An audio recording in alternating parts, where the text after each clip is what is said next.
Hi, this is Kamera. Points in the Bible, day number 53, Numbers chapter 26 and 27. The points here, guys. I may have maybe 2 points in this read today, so I'm going to need your help. If there's any points you'd like to add, please place them in the comments area. One of the points is that God is considerate of women too. We know that during this time here, that in the Bible, it's like the women weren't regarded, but God did regard women, and He listens. And I like that they pointed that out.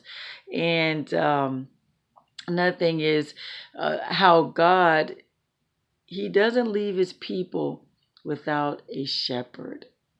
He doesn't leave His people without a shepherd. And we'll see how He groomed another to be a shepherd to the children of Israel as well. I love that. He did not leave them without a shepherd. Also, another one of the points, God does what He says He's going to do. He does what He says He's going to do.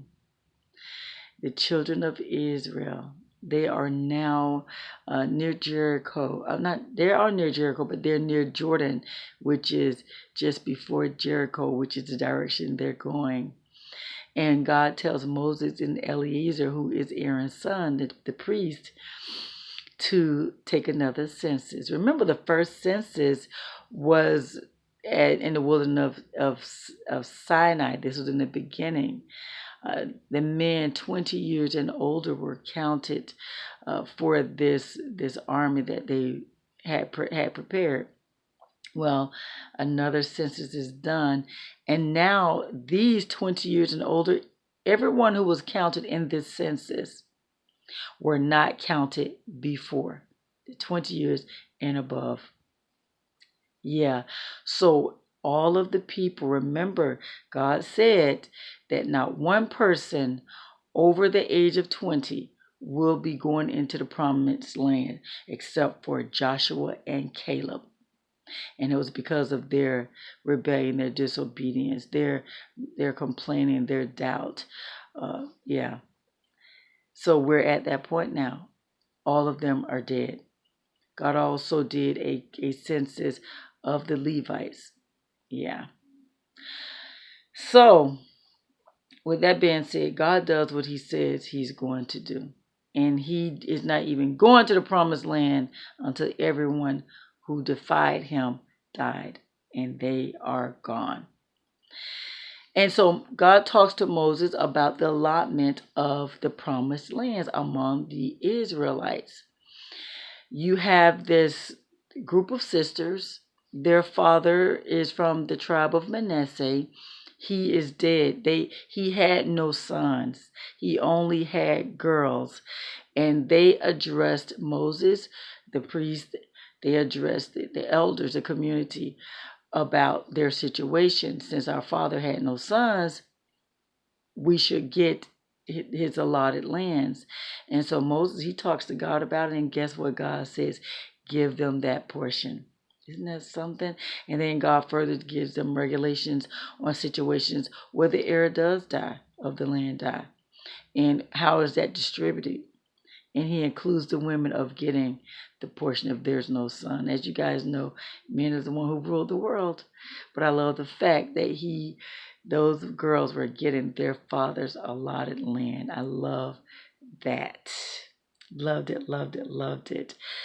Now, God, He has Moses tell Moses to go on this mountain. He's going to show him the promised land. And then after that, Moses will die.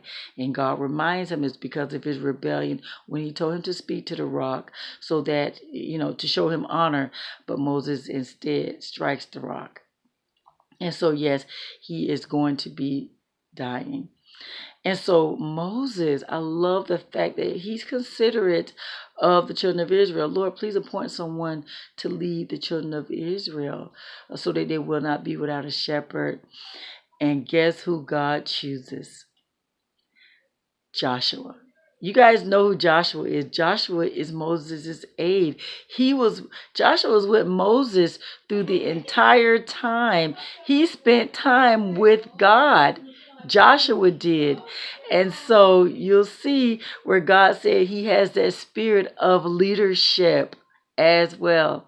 Isn't that something? So I love that God makes sure that there is a leader over his people, and that person is Joshua. So we thank God for that. That is something to point out as well. God has a leader over his people, and it's somebody who was in training the entire time. Who would have figured, right?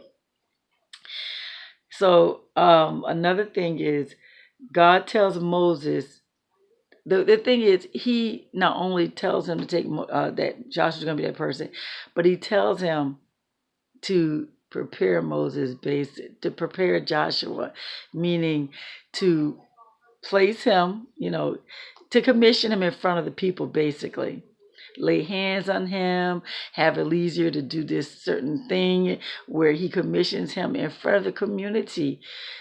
Give some of your responsibility, your authority to Joshua so that people will respect him and accept him as leader. Isn't that something?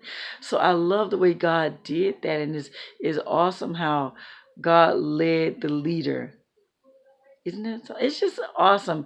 If we're ever concerned about any positions that God placed us in, we need to seek him for wisdom, knowledge, and understanding, and he'll give it to us. Isn't that something? So guys, if you have any points you'd like to add, please place them in the comments area. There's points in the Bible. Day number 53, Numbers chapter 26 and 27. You have a God-filled blessed day.